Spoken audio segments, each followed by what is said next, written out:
걸어가신 하나님 아버지, 오늘도 수요일 또 주의 말씀 앞에 서는 이 시간 우리에게 허락해 주시니 감사합니다. 오늘도 주신 말씀을 기대하며 또 그 말씀대로 살아가기를 결단하고 또 살아갈 수 있는 능력을 받는 귀한 시간 될 수 있도록 함께하여 주시옵소서. 마칠 때까지 함께 주실 것을 믿사옵고 거룩하신 예수 그리스도의 이름으로 기도하옵나이다. 아멘.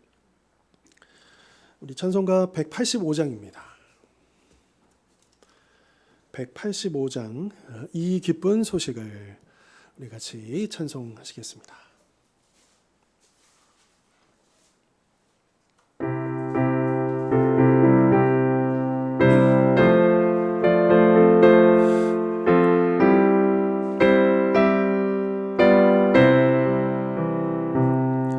이 기쁜 소식을 온 세상 전하세 큰 환난 고통을 당하는 자에게 주 믿는 성도들 더 전할 소식은 성령이 오셨네.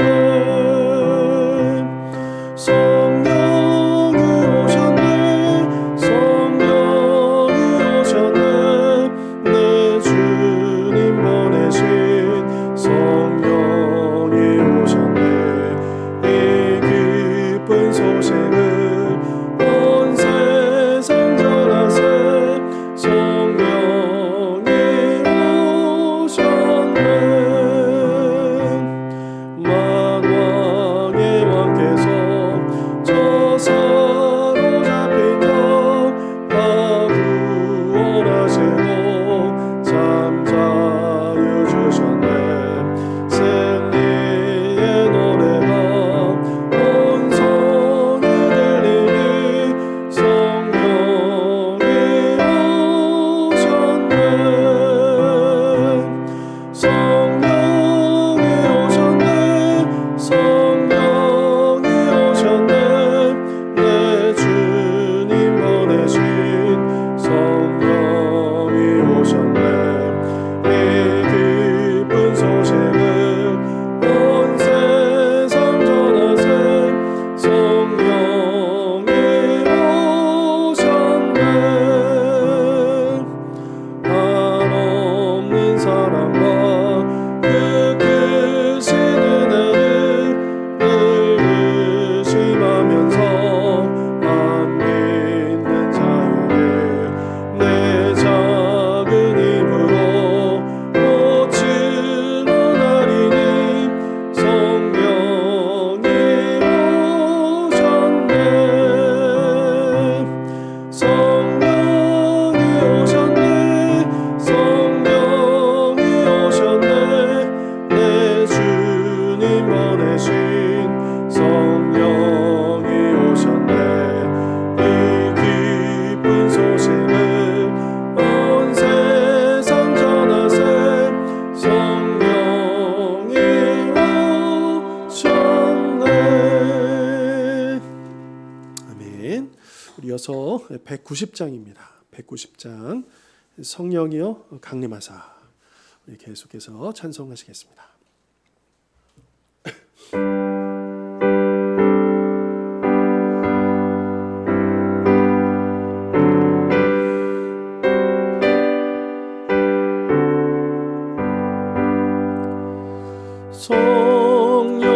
성령이여 강림하사 나를 감화하시고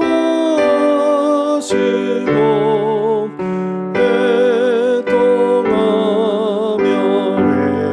회개하며 충만하게 하소서. 예수여 비오니 나의 기도 들으사 애통하며 회개하며 충만하게 하소서. 성령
시간 우리 함께 나눌 말씀 요한계시록 2장입니다.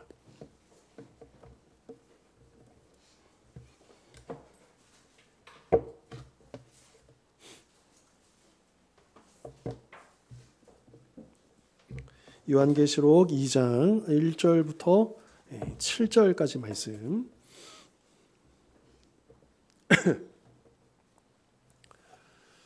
(2장 1절로 7절까지 말씀 이제 한 절씩 교독하시겠습니다. 에베소 교회의 사자에게 편지하라. 오른손에 있는 7뼈를 붙잡고 7 금 촛대 사이를 거니시는 이가 이르시되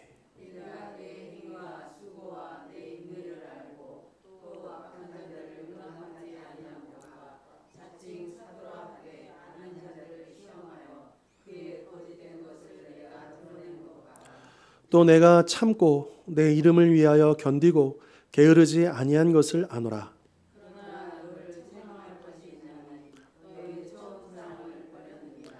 그러므로 어디서 떨어졌는지를 생각하고 회개하여 처음 행위를 가지라. 만일 그리하지 아니하고 회개하지 아니하면 내가 네게 가서 내 촛대를 그 자리에서 옮기리라.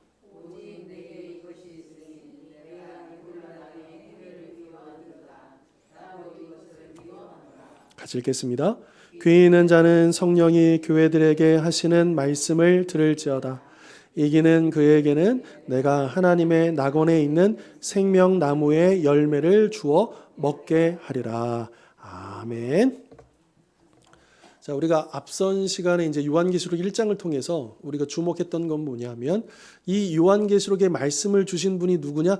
예수 그리스도시다. 근데 그분은 다름 아닌 인간의 몸을 입고 오신 하나님이시고, 그리고 그분은 시간과 모든 것들을 주관하시는 역사의 주인이시다. 그러니까 이 역사의 주인이시다는 말의 의미 가운데 우리가 되새겨야 될 건 뭐냐면 그 시작뿐만 아니라 끝까지, 그리고 우리가 앞으로 만나게 될 특별히 우리의 고난과 환난과 그 모든 것들이 시작되기도 전부터 우리 주님은 아신다 모르신다? 다 아신다라고 하는 거예요. 그러니까 주님의 그 범위에서 주님의 그 통제 밖에 벗어나는 일은 절대로 있을 수가 없다라고 하는 거죠. 그러니까 우리가 앞으로 만나게 될, 우리는 아직 모르죠. 그러나 우리 주님은 이미 다 알고 계신다. 왜냐하면 과거, 현재, 미래를 이 시간이라고 하는 그 밖에서 보시는 유일하신 분이기 때문에.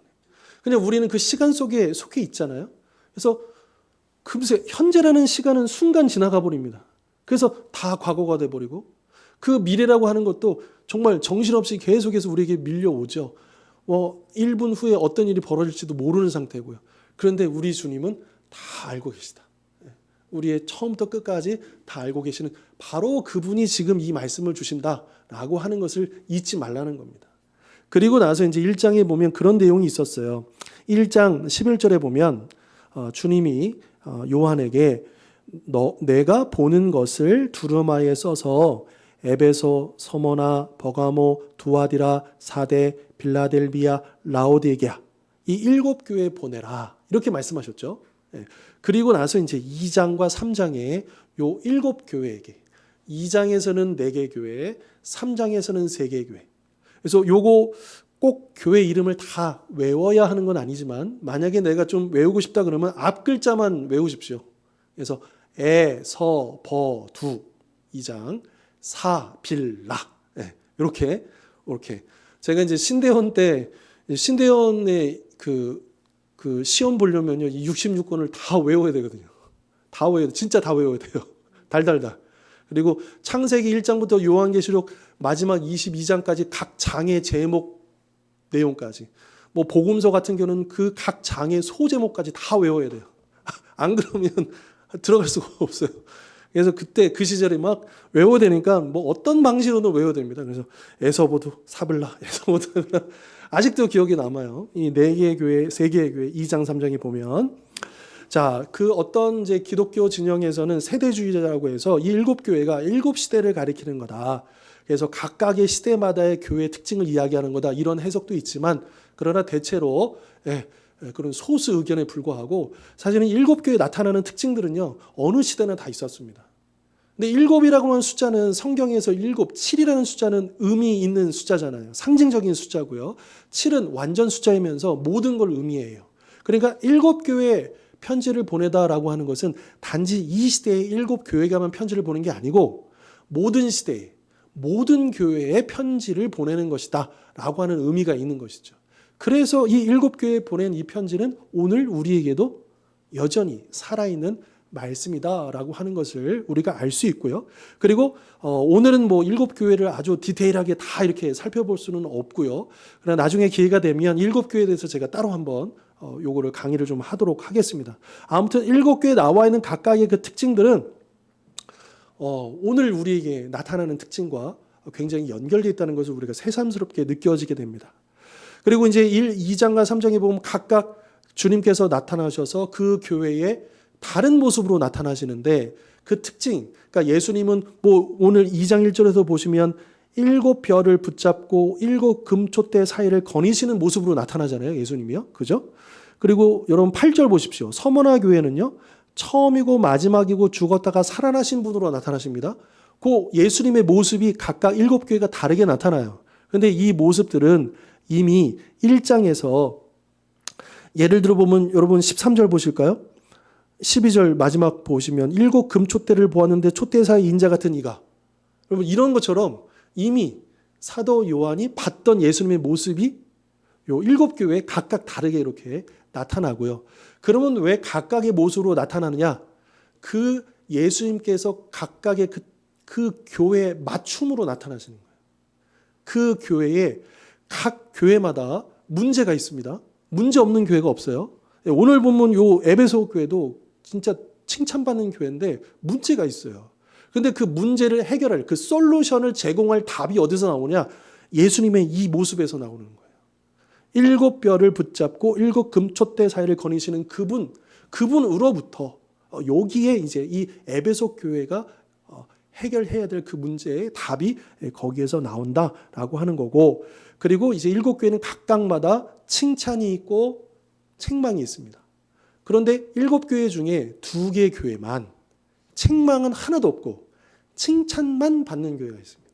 칭찬만 받는 교회.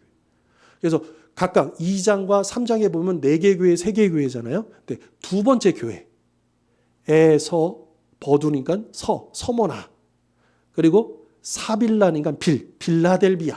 요 2개의 교회만큼은 책망이 없이 칭찬만 받은 교회고요.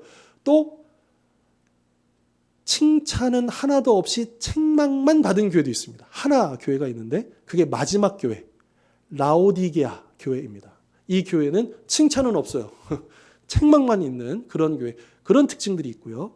그리고 또 하나의 패턴은 뭐냐면 각각 이 교회를 칭찬하시고 책망하신 다음에 이렇게 회개하고 이렇게 해라라고 하신 다음에 맨 마지막에 약속이 주어지는 동일한 약속, 이기는 자에게는 이러한 상을 주겠다. 이런 이제 이기는 자에 대한 표현이 계속해서 나오죠. 이제 그런 패턴을 가지고 2장과 3장의 우리 교회들을 살펴볼 수가 있다라고 하는 겁니다. 자, 방금 말씀드렸던 것처럼 7교회 가운데에 2개 교회만 책망이 없이 칭찬만 받았는데, 이거를 전체적으로 관점으로 본다면 대체로 모든 교회는 책망받을 일이 있다라고 하는 거예요. 문제가 있다라고 하는 거죠. 나름 잘하는 것도 있지만 그러나 잃어버린 것, 놓쳐버린 것, 잘못 행하고 있는 문제들이 반드시 있다라고 하는 것입니다. 자, 그러면 방금 읽었던 2장에 있는 에베소 교회는 일단 책망에 앞서서 하나님이 먼저 칭찬을 하셔요. 그럼 에베소 교회는 무슨 칭찬을 받았느냐? 어떤 장점을 가지고 있었느냐? 일단 이 에베소 교회는요, 올바른 신학을 가지고 있었다라고 하는 겁니다. 근데 보통 이제 우리 성도님들이 신학 그러면 뭐 신학하시는 분들 목회자만이 해당되는 거 아니야? 이렇게 생각할 수 있는데 사실은 신학이라고 하는 그 자체를 생각해 보면요, 아주 간단하게 얘기하면 신학은요, 하나님에 관한 이야기예요. 그렇죠? 근데 이거를 그냥 학문적으로 이 신학을 접할 것이냐, 아니면 우리 삶 속에서 이 하나님의 이야기를 배워갈 것이냐, 이런 차이가 있을 뿐이지. 그렇죠? 그런 면에서 전문적으로 신학 훈련을 받은 목회자인 저도, 그리고 각 삶 속에서, 생활 속에서 체험적으로 하나님을 경험하고 알아가신 우리 모든 성도님들도 우리는 다 신학과 관련돼 있다라고 하는 겁니다. 다 나름대로 자기가 다 신학이 있어요. 우리 모든 믿는 사람들은 그게 학문적으로 전문적으로 훈련을 받았건 그렇게 일상생활 속에서 또 그렇게 하나님을 알았건 간에 나름대로 그 신학이 있는데, 자, 우리는 하나님을 알고요. 그리고 그 아는 만큼 믿음을 가지고 있습니다. 그리고 그 믿음이 하나님과의 관계, 그리고 가족, 지체, 이웃들, 사람들과의 관계를 결정짓습니다. 그럼 내가 어떤 믿음을 가지고 있냐에 따라서 그 관계가 달라질 수 있는 거예요. 그러니까 올바른 신학, 올바른 믿음이 아니고 잘못된 신학, 잘못된 믿음이라고 한다면 하나님과의 관계도, 사람들과의 관계도 잘못될 수밖에 없는 거죠. 그런 면에서 올바른 믿음, 올바른 신앙을 갖는 것은 굉장히 중요하다라고 하는 겁니다. 그러니까 하나님에 관해서요, 우리는 대표적으로 삼위일체 하나님을 믿잖아요. 그렇죠? 삼위일체 하나님을. 그러니까 이런 올바른 신학은요, 타 종교, 뭐 이슬람교라든지 불교라든지 힌두교라든지 이런 건 구분할 수 있게 해주는 거예요. 또한 더 들어가서는 기독교는 아닌데 기독교인 것처럼 우리를 이렇게 혼란스럽게 하는 이단들이요, 몰몬교라든지 안식일교라든지 뭐 신천지라든지 뭐 이런 등등의 이단들과 그 구분을 할 수 있는 게 어디서 나오냐면 우리가 하나님을 알고 있는 바로 그 믿음에서 이걸 구분을 한다라고 하는 거죠. 그래서 굉장히 이 믿음은 되게 중요하다. 그런 면에서 에베소 교회는요, 이 에베소 교회를 개척한 게 사도 바울이잖아요. 그죠? 그리고 사도 바울이 2차 전도 여행 보면 그 두란노 서원에서 만 2년, 3년 동안 거기서 말씀을 낮에는 일하고 밤에는 그 서원에서 모여서 말씀을 가르쳐서 그 당시에 아시아, 그러니까 지금의 터키 땅이죠. 그 당시에는 이제 아시아라는 행정구역의 수도가 에베소거든요. 그래서 이 에베소에서 사도 바울이 거기에서 2, 3년 동안 기고하면서 얼마나 말씀을 잘 전했냐 하면 영향력이 아시아에 있는 모든 사람이 복음을 들었다라고 사도행전에 기록될 만큼. 그런 교회가 에베소 교회예요. 그리고 사도 바울의 후임이 누구냐? 2대 담임 목사가 누구냐? 디모데입니다. 그리고 그 다음에도 사도 베드로가 여기에서 사역도 하고, 그리고 사도 요한도요. 그 교회 전승에 보면 성경에는 나오지 않지만 성경상에는 이런 내용이 나오죠. 예수님께서 십자가에 달려 돌아가실 때 사랑하는 제자 요한에게 어머니를 부탁하잖아요. 그래서 이제 교회 전승에 의하면 그 시로부터 이 요한이 예수님의 어머니 마리아를 어머니로 모시고 죽을 때까지 모셨다는 거예요. 그래서 사도 요한이 또 에베소에서 사역을 하거든요. 그때 마리아도 같이 여기에 있었다. 그러니까 에베소 교회는요, 아주 정말 바울이라고 하는, 디모데라고 하는, 또 베드로, 요한, 그 정말 정통 중에 정통인 사람들한테 말씀을 배운 교회예요. 그러니까 얼마나 올바른 믿음을 갖고 있었겠습니까? 그래서 칭찬을 뭐라고 했냐 하면 그 2절 중간에 보면 자칭 사도라 하되 아닌 자들 그들을 시험하여 거짓된 것을 드러냈다. 이렇게 얘기하잖아요.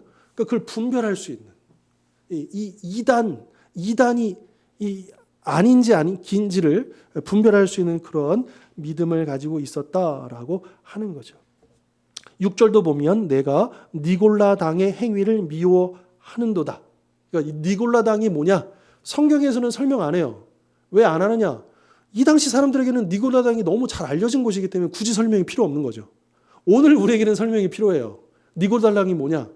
뭐 성경상의 증거로는 많이 없습니다. 그러나 이제 이 당시에 관련되어지는 초대교회의 어떤 기록들을 참고하면 이 니골라당은 이제 그 버가모나 두아디아하고도 연결이 되지만 어떤 이제 그런 행음과 관련, 성적인 타락과 관련된 이단들이라고 우리가 그 정도 선에서는 이해할 수 있는 그런 거짓 교사들, 거짓 무리들이었다라고 하는 거죠. 바로 에베소 교회는 그 거짓 가르침, 그 이단들을 맞서 싸우고 거기에 넘어가지 않고 분별력을 가지고 있었던, 진리를 지키고 있었던 그런 교회였다라고 하는 거죠. 그러면서 그렇게 믿음을 지키면서 이 신앙생활을 잘 해오고 있었다라고 하는 겁니다. 그리고 그들은 에베소 교회가 그 믿음만 잘 가지고 있었던 게 아니라, 아까도 말씀드렸지만 믿음이 하나님과의 관계, 사람과의 관계도 결정한다 그랬잖아요. 그러니까 이들이 올바른 믿음을 가졌으니 에베소 교회 성도들도 삶이 어떻겠습니까? 그들의 삶이 이제 세상 사람들이 봤을 때, 저 에베소 사람들은 참 정직해, 또 성실해, 어떤 이런 평가를 받지 않았겠습니까? 그런 평가를 받았다는 거예요. 그러니까 에베소 교회 성도들은 하나님을 믿는 사람으로서 참 그러니까 대체로 이제 도덕적인 평가를, 선한 곳이다, 선한 사람들이다. 여러분, 그 일본 교회 성도들이 그런 평가를 받는다고 하잖아요. 그러니까 일본 선교는 사실은 어떤 면에서는 실패한 거 아니냐, 이제 이런 평가를 내릴 만큼 뭐 일본 인구가 1억이 넘는데 1%도 안 된다 그러죠. 예수 믿는 사람들이. 저도 이제 대학생 때 일본에 선교를 가봤지만 정말 그냥 저 같은 경우는 여러 이제 그 오사카에 이제 근거지를 두고 그 주변에 있는 외곽 도시들을 돌면서 복음을 전하는 팀에서 이제 그 보름 동안 단기 선교에 참여한 적이 있는데, 그러니까 좀 시골 같은 데 가요. 근데 우리 같으면 아무리 시골이라도 교회가 많잖아요. 그래도. 근데 거기는 교회가 없어서 그냥 대충 그 동네에 가면 교회가 있잖아요. 그 교회예요. 그냥 그 교회 하나예요. 그 정도로 없어요. 교회가 없어요. 많지 않고, 대신에 제가 가본 교회들이 다 그랬는데 일본 성도들 교회 같은 경우는 불과 한 10명 남짓만 돼도요, 일본 교회는 자립을 한다는 거예요. 그러니까 숫자는 적지만 그만큼 헌신적이고, 그리고 그 이웃들로부터 그 교회에 대한 평가가 굉장히 좋아요. 비록 자기는 교회를 안 다니지만, 그런데 교회를 다니는 이 사람들은 참 정직하다. 그러니까 우리로 치면 이제 KS 마크 찍히듯이, 그러니까 일본 사회에서도 이 교회를 다니는 사람들은 굉장히 좋은 평가를 받는다는 거죠. 그러니까 반문해 보지 않습니까? 우리 한국 교회는 어떤가? 숫자는 일본에 비해서 압도적으로 많죠. 그 비율도요, 아무리 우리 한국 교회가 숫자가 예전만큼 1000만 성도는 안 되진다 할지라도 여전히 굉장히 많은 비율을 차지하고 있는 것이 사실인데, 그러면 과연 어떤가? 우리가 이 사회 속에서 일반 시민들에게 우리 교회, 역시 교회 다니는 사람들은 달라, 참 정직해, 믿을 수 있어, 이런 평가를 받느냐라고 하는 거예요. 그러면 이건 역으로 생각해 보면요, 여러분 아까 제가 말 믿음이 삶을 결정한다고 했는데요, 그러면 그 삶이 그런 평가를 받지 못한다면 역으로요, 믿음을 우리가 생각해 보지 않을 수가 없는 거죠. 그럼 도대체 한국 교회는 올바른 신학을 가지고 있는가, 올바른 믿음을 가지고 있는가라고 하는 것입니다. 이게 굉장히 중요한 거죠. 그러니까 이건 참 뼈아픈 거예요. 제가 이제 며칠 전에도 이제 금요기도회 때도 그런 말씀드렸지만, 그 삼박자 구원론의 그 피해는 말할 수가 없어요. 영혼이 잘된 같이 범사에 잘되고 강건하기를 원하러, 이 한 구절만, 문맥과는 상관없이 그 한 구절만 딱 떼가지고요, 이단들이 그렇게 하잖아요. 그런데 그 한 구절만 딱 가지고, 여러분 그 범사에 잘된다는 의미가 세상의 성공과 그걸 얘기하는 게 아니라고요. 그 요한 3서를 쭉 읽어보십시오. 핍박과 고난 가운데 그 믿음을 지키고 있는 그 성도들을 향해서 위로하고 격려하면서 그 늙은 사도, 그 요한이 여러분 힘내십시오. 여러분 여기에 끝까지 믿음을 지켜야 됩니다. 이 유혹에 넘어가면 안 됩니다. 이런 취지로 쓰고 있는 그 말씀 속에서 어떻게 그런 해석이 나올 수 있습니까? 그래서 영원 구원의 축복, 그리고 범사의 잘됨을 뭐라고 해석합니까? 성공하는 거예요. 돈 많이 버는 거예요. 그 다음에 건강까지 챙겨야죠. 삼박자 구원론. 이게 이제 모 교회, 모 목사님이 그걸 강조하면서 지금도 여전히 가장 큰 교회로 모이고 있지 않습니까? 근데 사실 이거는요, 미국의 로버트 슐러라는 목사님이 계셔요. 크리스탈 교회라고. 지금은 거의 파산했죠.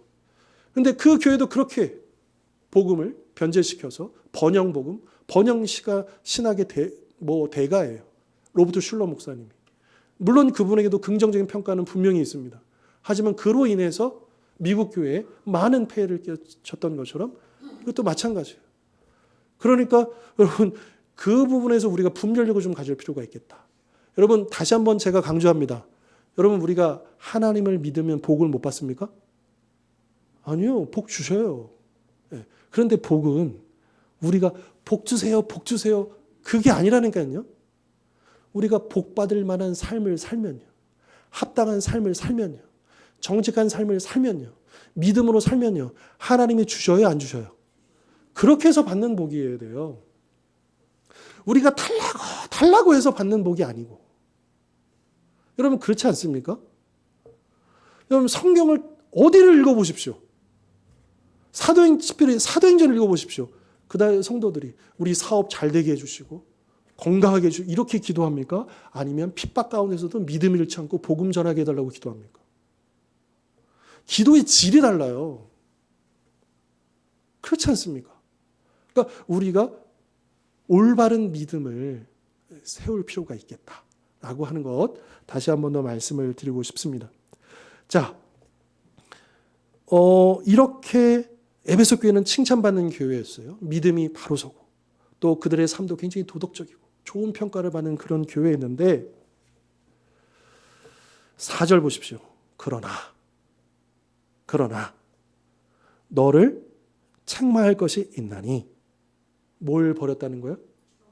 네, 처음 사랑을 버렸다라고 하는 것이죠.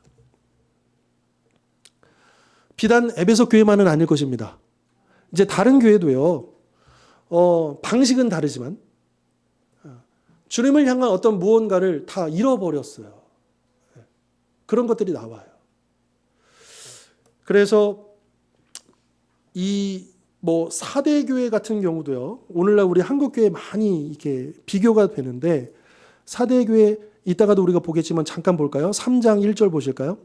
3장 1절에 뭐라고 하시냐면 주님이 내가 너의 행위를 아는데 너가 살았다 하는 이름은 가졌지만 실제로는 뭐 했다는 거예요? 죽어 있다라고 말씀하십니다. 참 무서운 말씀이죠. 그리고 이 라오디게아 교회 같은 경우는 여러분 이 3장 15절 보실까요? 또 마찬가지로 내가 내 행위를 아노니 내가 차지도 아니하고 뜨겁지도 아니하도다. 내가 차든지 뜨겁든지 하기를 원하노라. 내가 이같이 미지근하여 뜨겁지도 아니하고 차지도 아니하니 내 입에서 너를 어떻게 해요?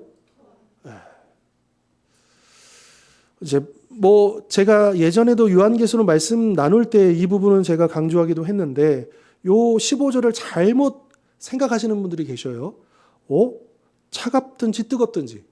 그럼 차갑게 아예 믿지 않든지 뜨겁게 제대로 믿든지 이런 의미가 아닙니다.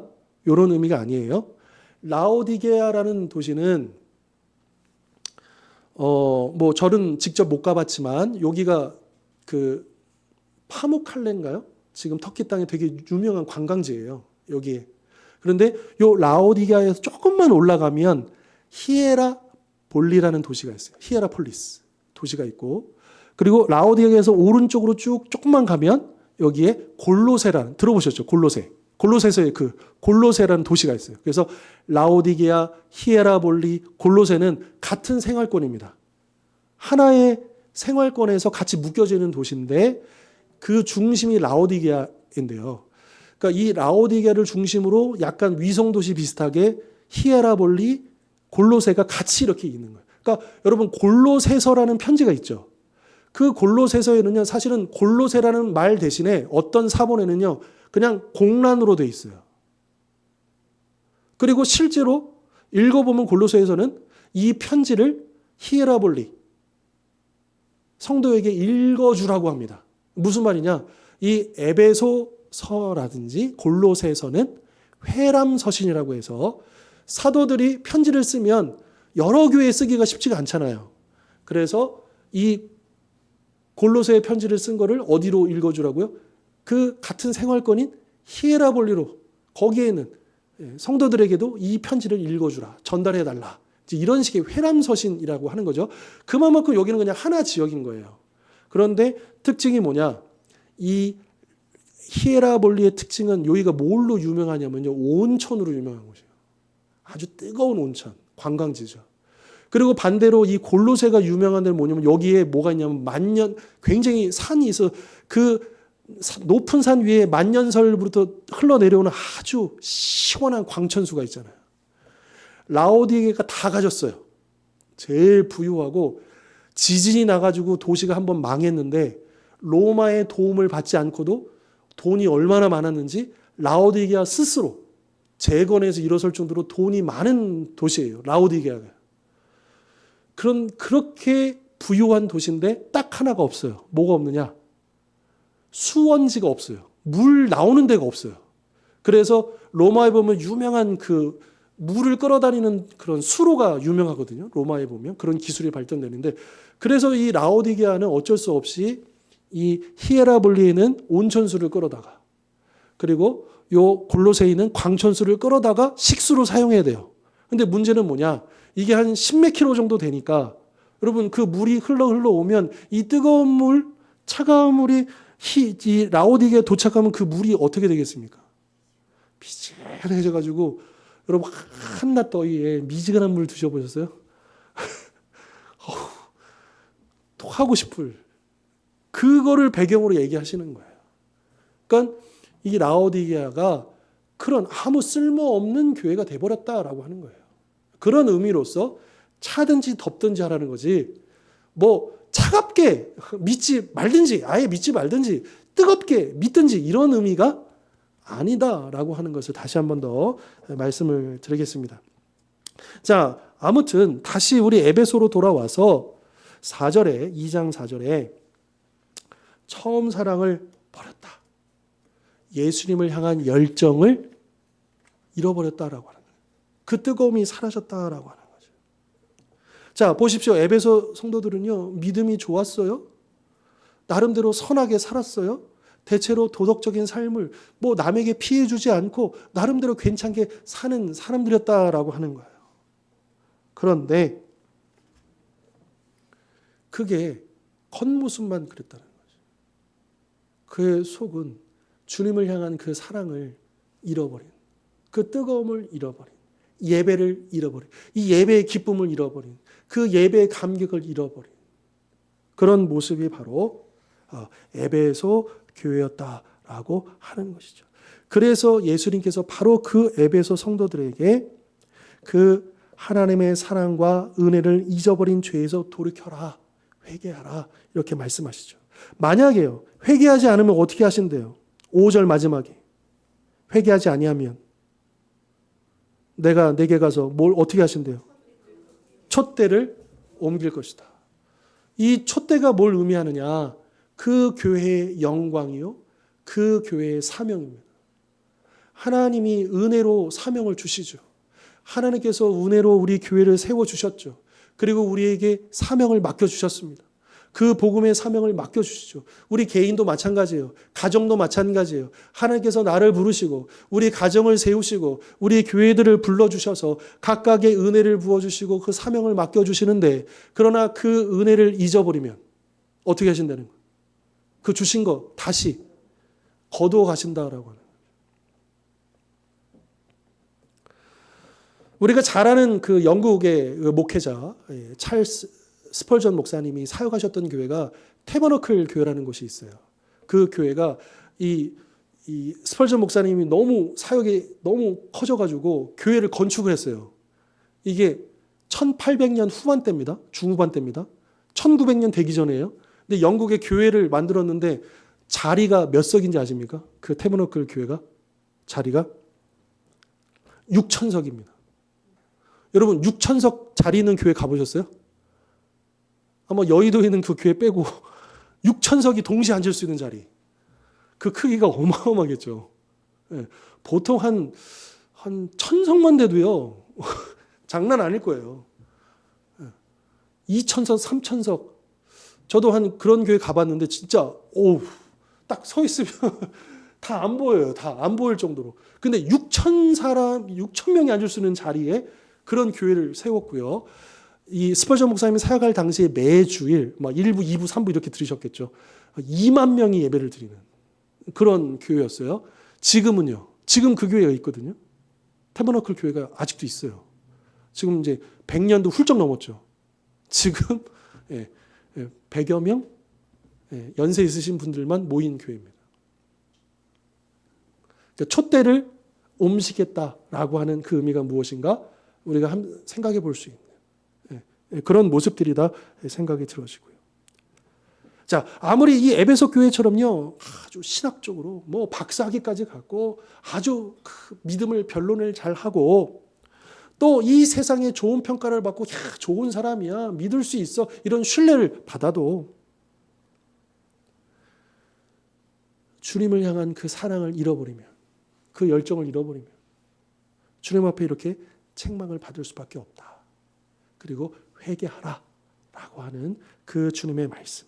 어쩌면 에베소 교회에는요, 그 옳은 믿음, 옳은 생각, 그리고 선한 삶, 그것 자체가 자기의 의, 자기의 공로가 돼서 주님의 은혜를.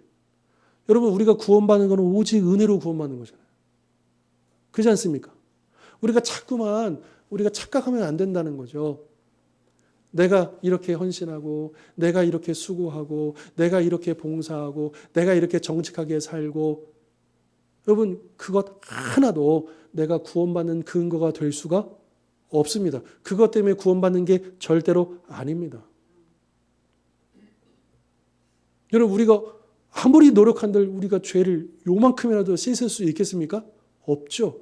그러니까 오직 그 은혜를 의지하여서 어린 아이와 같은 그 믿음으로, 그래서 그렇게 날마다 예수님 붙들고 예수님 없이는 살 수 없는 그런 마음으로 우리가 신앙생활을 해 나가야 되는데, 어느 순간부터 익숙해지고 또 그것이 습관적으로 되어지고 또 내가 지난 몇십 년 동안에 내가 이런 신앙생활을 해왔어.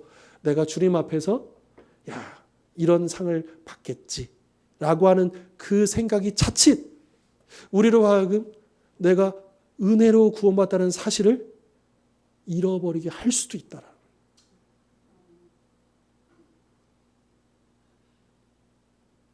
그래서 베드로가 우리에게 서 있는 줄 알면 넘어질 수도 있음을 잊지 말라고 얘기했잖아요.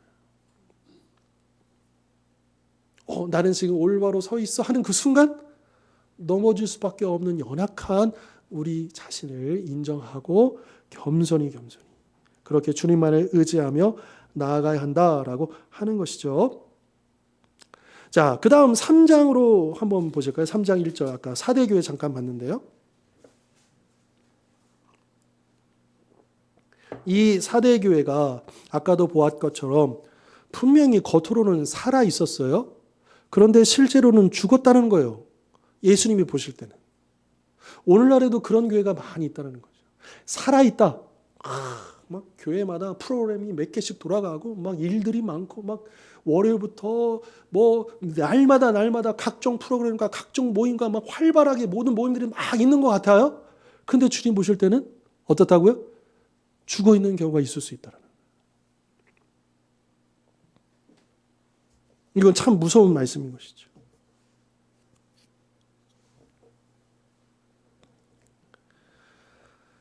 그러니까 여러분, 이 우리가 주님을 바라보지 못하고, 그러니까 여러분, 우리가 예배를 드리곤 또 사역을 하건 성경 공부를 하건 전도를 하건 그거는 다 방법입니다. 뭘요? 주님을 놓치지 않기 위한, 주님을 바라보기 위한. 그렇잖아요. 어떤 면에서는 예배가 중요합니다. 그런데 예배 자체가 중요한 게 아니라 예배를 통해서 우리 주님을 만나야 되는 거죠. 그러니까 내가 주님을 높여드리기 위해서 우리 예배 드리는 거지. 예배 자체가 뭐 더 이런 거 아니잖아요. 근데 우리는 이런 우를 범할 때가 참 많더라고요. 내가 만족하는 예배. 여러분, 저도 그게 뭔지 알아요. 저도 저 고향 교회가 큰 교회였기 때문에 큰 교회에서 예배 드리면 어떤 느낌인지 알아요. 저 어릴 때도요, 오케스트라 쫙 있고 찬양대 장난 아니게 있어요. 그 성전에 가면 그리고 저도 교육자가 돼서도 비교적 큰 교회에서도 사역을 해봤기 때문에 그런 느낌이 뭔지 알아요. 그런데 그것 자체가 아니라 과연 단 몇 명이 모인 예배든 수천 명이 모인 예배든 중요한 뭐냐면 그 예배를 통해서 누구를 만나야 돼요? 네, 하나님을 만나고 우리 주님께 초점이 가야 되잖아요. 그잖아요.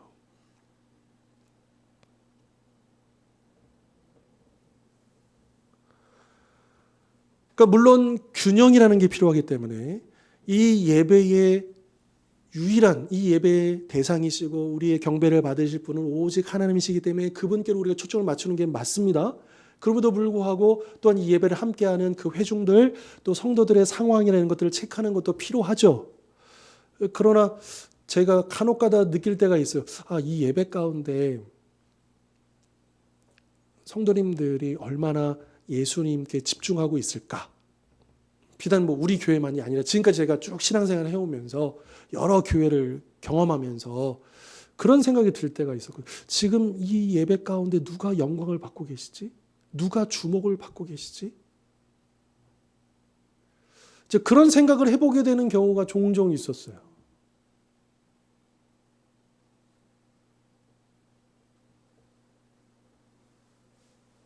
웅장한 오케스트라의 반주에 맞춰서 엄청난 그 찬양대 타면 은혜가 되잖아요. 그죠?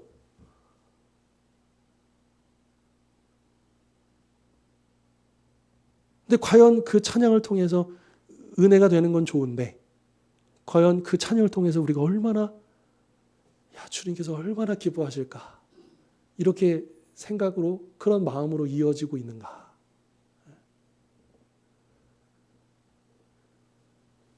사실 우리 신앙생활에서 더 새로운 거는 없다고 봅니다. 저는 이미 우리는 다 알고 있어요. 다 배웠어요. 다만 그것이 얼마나 깊어지는가, 얼마나 정말 내 삶 가운데서 그렇게 자연스럽게 품어져 나오는가가 관건인 거죠.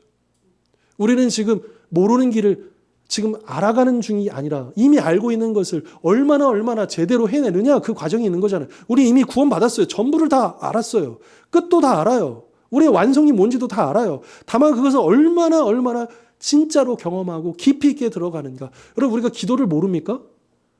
근데 사실은 기도를 모른다고 해요. 왜요? 더 깊이 못 들어가니까. 그 기도의 세계가 얼마나 풍성하고 깊은지를 모르니까. 그러니까 그게 아는 게 아니다라고 하는 거. 그런 면에서요. 우리는 당연히 안다라고 생각하죠. 이 사대교회는 우리 교회 봐봐, 이렇게 활동력이 있고 활발하고 아주 막 여러 가지 모임들이 잘 흘러가고 있다라고 자부했을 거예요. 그런데 주님은 뭐라고 얘기하시느냐? 너희들은 실상은 죽은 자다. 이렇게 말씀하고 있다라고 하는 거죠.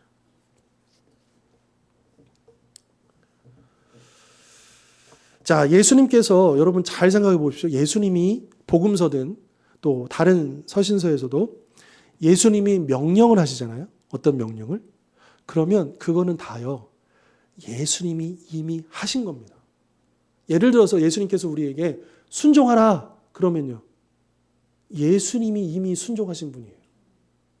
그러니까 예수님의 명령은 본인은 그냥 저 높은 곳에 계시고 야 니네들 알아서 이거 따라 이런 게 아니고 본인이 아버지의 뜻에 순종하셔서 인간의 몸을 입고 오신 거잖아요. 죽기까지 순종하신 거잖아요. 그분이 순종하라고 하신 거라는 거예요. 예수님이 미워하지 말고 사랑하라고 했잖아요. 원수도 사랑하라고 했잖아요. 그 말씀이 어떻게 가능한 겁니까? 예수님이 이미 하셨잖아요. 그렇죠.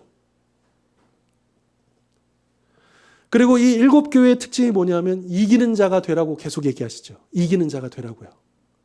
그렇다면 뭡니까? 이미 예수님이 이기셨기 때문에 그 말이 가능하다라고 하는 거예요. 그러니까 예수님의 명령에는 이미 예수님께서 이루신 거, 이미 행하신 거기 때문에 그러니까 거기에 소망이 있는 거예요. 여러분, 우리가 사랑할 수 있나요? 우리가 이길 수 있나요? 우리 힘으로, 우리 노력으로요? 우리의 조건으로요? 그럴 수가 없죠.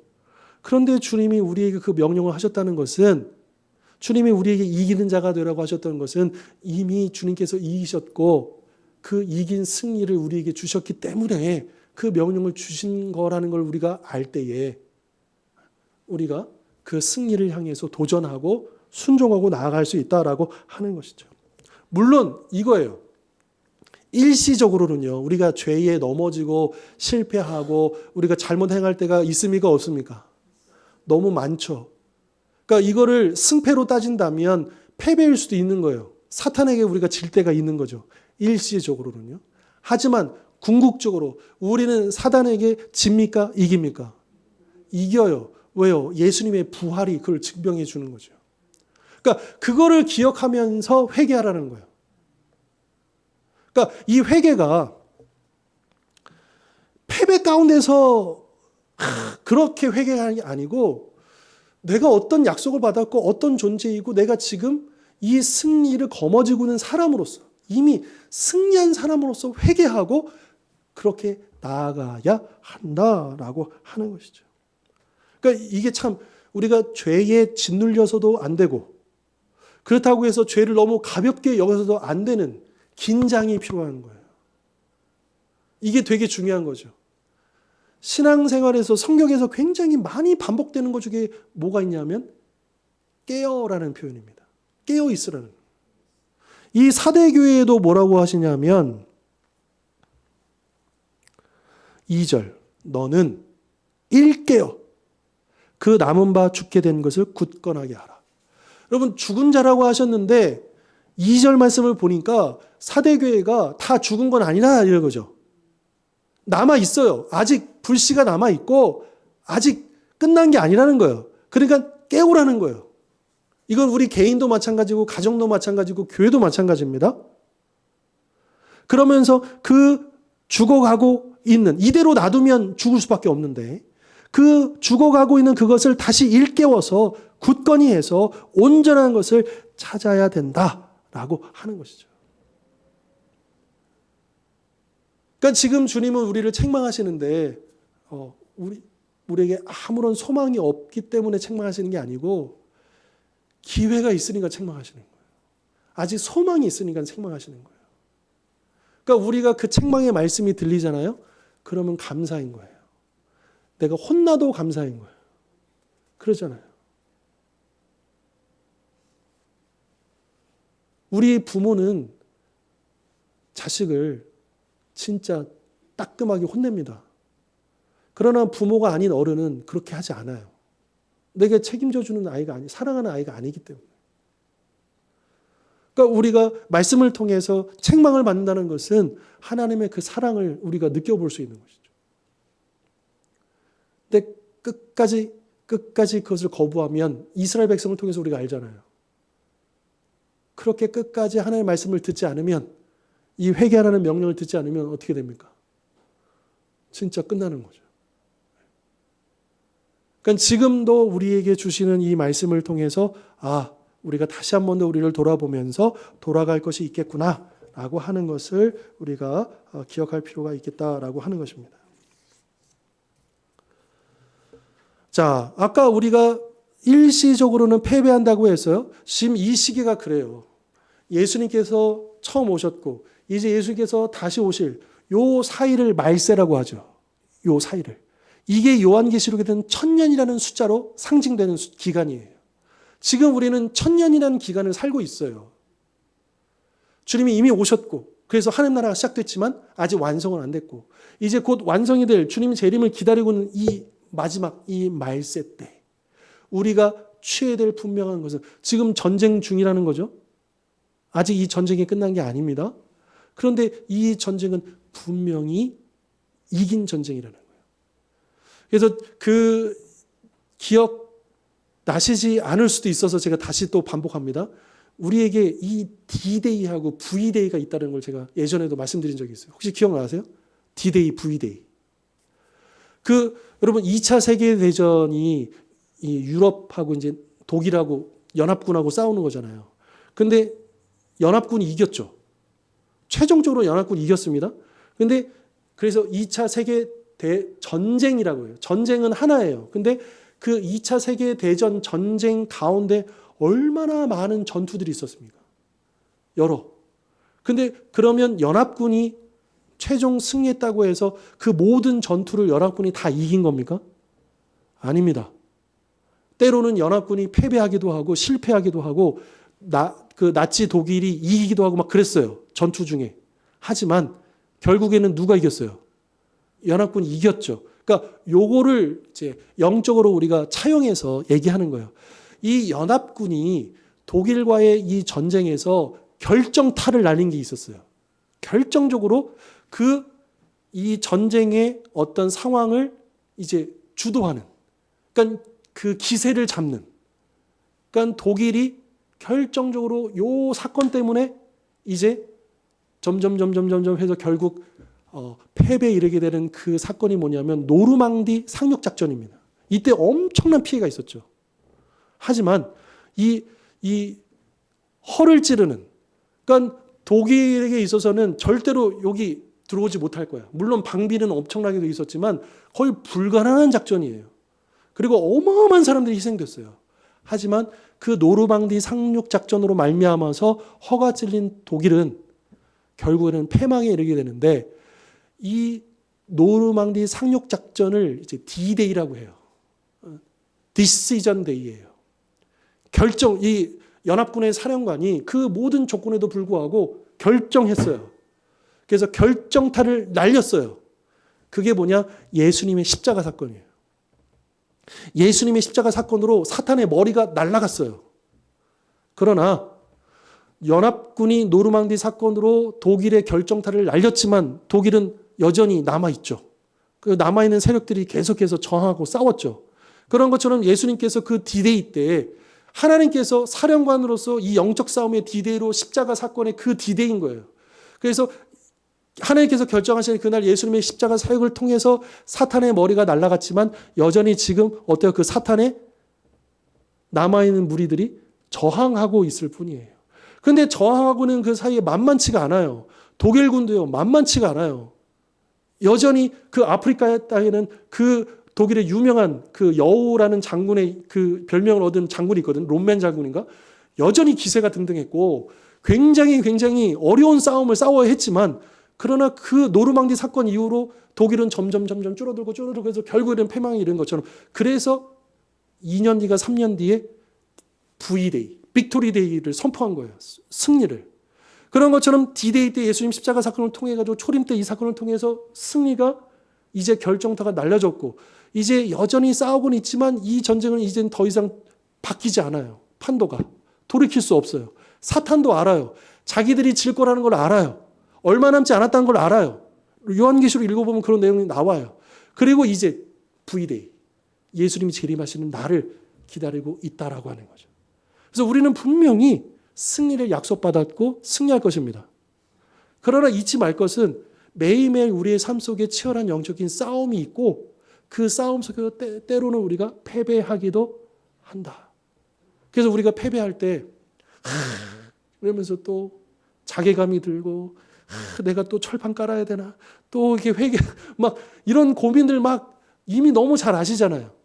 근데 거기에서 우리가 회개할 때 패배자로서의 회개가 아니고 승리자로서의 그 회개인 것을 기억하라는 거예요. 그걸 잊지 말라는 거예요. 우리의 싸움이 이미 이겼다라고 하는 것을 우리는 알고 그러나 여기 굉장히 중요한 게 뭐냐? 우리가 어떻게 이길 수 있어요? 예수님께 붙어 있어요. 예수님과 연합. 예수님 없이는 안 되는 거예요. 이게 되게 중요합니다.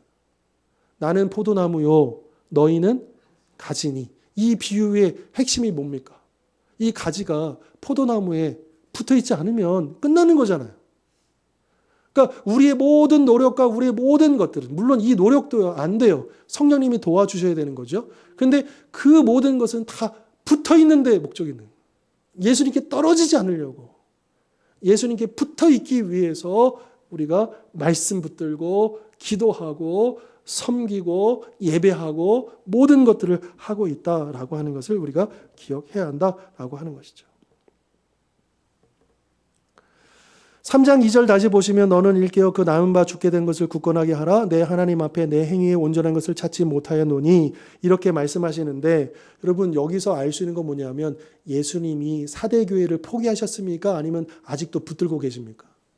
여러분 이게 중요하다는 거예요. 우리가 때로 넘어질지라도 주님 우리를 포기하십니까? 아니요. 그래서 우리에게 소망이 있는 거예요. 때로 우리가 주님 손을 놓칠 수 있어요. 그러나 주님은 놓쳐요, 안 놓쳐요? 절대로 놓치지 않습니다. 그 믿음이 되게 중요하다라고 하는 것이죠. 그래서 요한계시록에서 이 교회들을 향해서 책망도 하시고 이렇게 회개하라고 하시지만 계속해서 강조하는 건 뭐냐면 주님이 붙잡고 계시니까 빨리 돌아오라는 거예요. 그거 잊지 말고, 패배자로서 머물러 있지 말고 또 용기를 내서 그 주님께로 돌아오라는 거예요. 회복하라고 하는 거예요.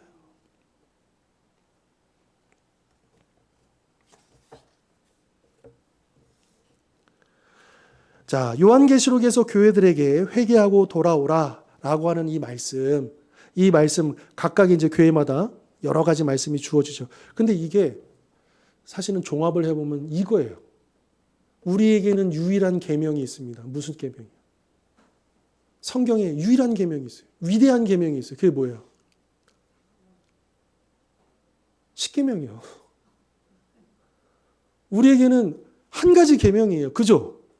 구약이나 신약이나 변함없는, 변치 않는 하나님의 백성에게 주어진 계명, 위대한 계명은 딱 요거 하나예요. 십계명이요. 근데 예수님께서 십계명을 무슨 계명이라고 가르치셨어요? 사랑 계명이라고 가르치셨잖아요. 사랑 계명. 하나님을 사랑하고 이웃을 사랑하는 요거예요. 그러니까 하나님께서 당신의 백성들에게 원하시는 게 뭐냐? 하나님을 사랑하고 그 사랑으로 가족을 사랑하고 지체를 사랑하고 이웃을 사랑하고 원수까지도 사랑하고.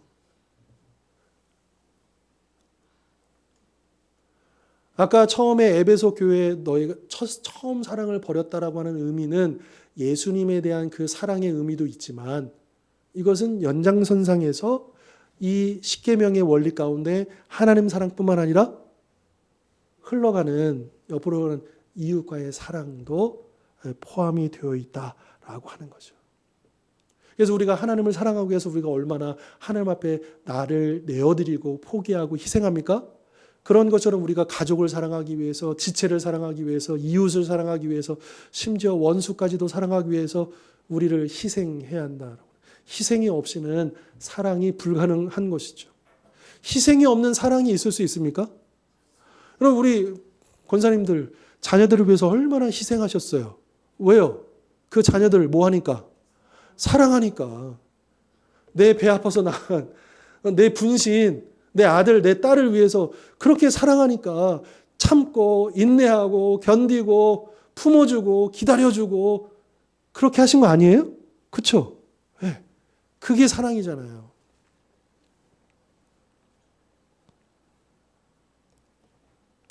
마지막 결론 제가 한번 읽어드리겠습니다.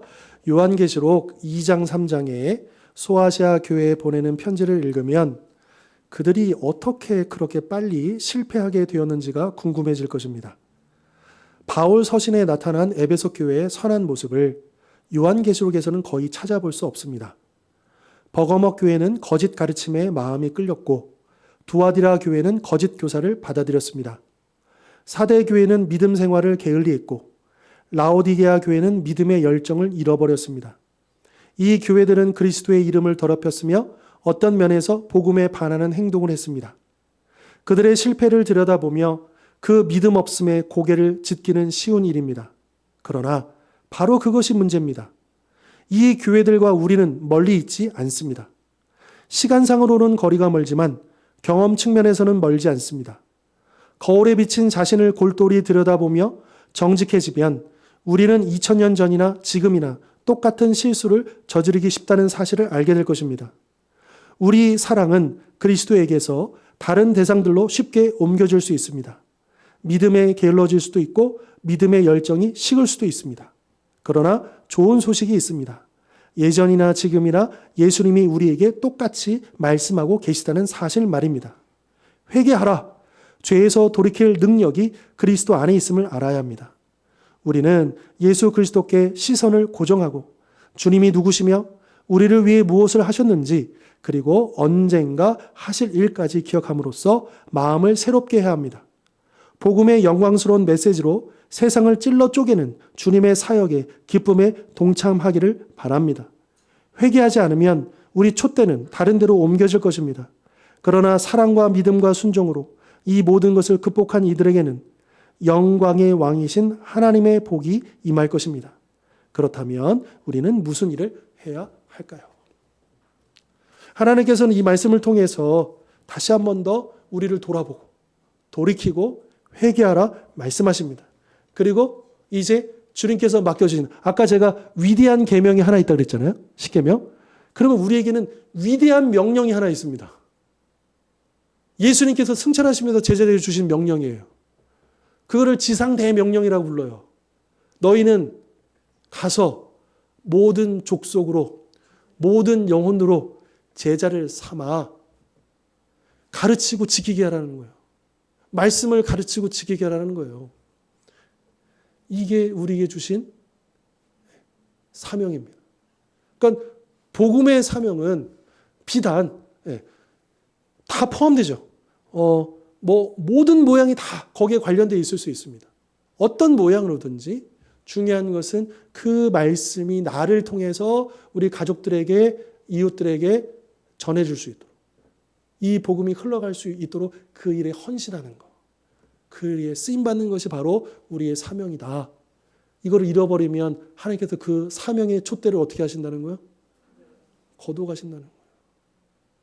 주신 분도 하나님이시고 거두어가시는 분도 하나님이십니다. 우리가 우리 주원교회도 제대로 그 사명 감당하지 않으면 하나님은 그 영광을 도로 가져가실 거예요. 그러면 존재 이유가 없어지는 거예요. 아무리 이 것만 남아있으면 뭐합니까? 건물이 아무리 좋으면 뭐합니까? 좌석이 몇 천석이면 뭐합니까? 그 영광스러운 하나님의 그 사명을 거둬가시면 그건 껍데기에 불과하잖아요. 아무 의미가 없어지는 거죠. 그런 면에서 오늘 말씀 다시 한번 새기면서 주님 늘 나를 깨워서 돌이켜서 회개하게 하시고 그리고 맡겨주신 그 복음의 사명을 충성스럽게 감당하겠습니다. 감당하기를 원합니다. 능력 주시옵소서. 우리 그렇게 결단하고 쓰임받는 우리 모든 성도님들 되실 수 있기를 주님의 이름으로 축원합니다. 우리 잠시 한번 이 시간 우리 합심으로 또 약간 소리를 내서 기도하고요. 제가 마무리 기도하도록 하겠습니다. 함께 기도하시겠습니다. 거룩하신 하나님 아버지 주신 말씀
거룩하신 하나님 아버지, 우리가 오늘 말씀을 통하여 다시 한 번 더 우리를 돌아보고 깨워야 할 것은 없는지, 돌이켜야 할 것은 없는지를 늘 점검하게 하여 주옵소서. 칭찬만 받았던 두 교회가 있었습니다. 서머나 교회는 환난과 궁핍 가운데서도 진정한 부유한 교회라고 칭찬을 받았고, 또 빌라델비아 교회는 작은 교회였지만 그 적은 능력으로도 끝까지 주님을 배반하지 않고 충성한 교회로 칭찬을 받았습니다. 하나님, 저희들이 그런 칭찬 받기를 원합니다. 주님 앞에 꼭 붙어 있고 주님을 놓치지 않고 주님과 함께 동행하며 맡겨주신 그 사명 감당하여 이 영광스러운 촛대를 놓치지 않는 우리 모든 성도님들, 또 그리고 우리 주원교회가 될 수 있도록 축복하여 주시옵소서. 예수 그리스도의 이름으로 기도하옵나이다. 아멘. 이제는 우리 주 예수 그리스도의 십자가의 은혜와 하나님 아버지의 영원하신 사랑과 보혜사 성령님의 하나 되게 하심의 역사가 이 시간 주신 말씀처럼 주님 앞에 회개하고 또 회개하여 우리를 늘 깨우고 올바로 서서 그 믿음을 가지고 주님과 연합하며 귀한 복음의 사명, 주님 앞에 서는 그날까지 충성스럽게 감당하기를 소원하고 결단하는 우리 모든 하나님의 백성들 머리 위에 영원토록 함께 하옵시기를 간절히 축원하옵나이다. 아멘.